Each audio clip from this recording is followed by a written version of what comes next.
Voilà. Juste un peu derrière. Juste. Les Corbeaux sont passés à une vitesse supérieure à Osaka. Pour leur deuxième séance d'entraînement, le staff technique a attaqué la partie tactique en mettant en place son dispositif de jeu.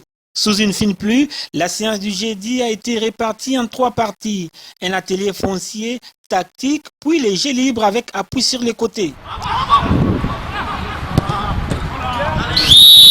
Ok, les noirs en place. Comptez vos victoires. Comptez vos victoires. Ça joue.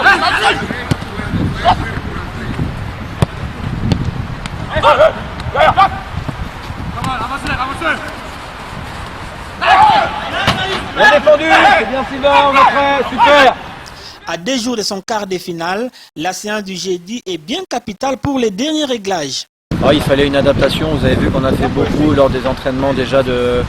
On a démarré par du travail un peu physique, du travail de jeu.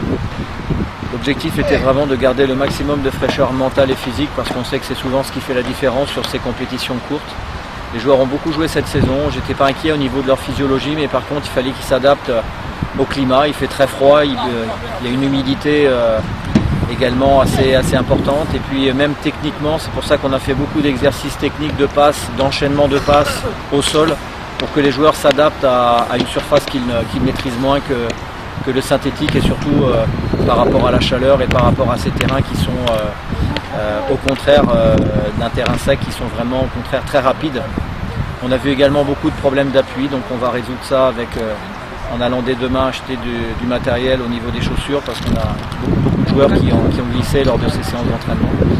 Voilà en gros ce sur quoi on est concentré aujourd'hui pour préparer la meilleure équipe possible dimanche. Avec 21 joueurs disponibles sous sa main, Patrice Carteron ne sait pas à quel niveau reviendront Adama Traoré et Boubacar Diarra des retours de la CAN de moins de 23 ans.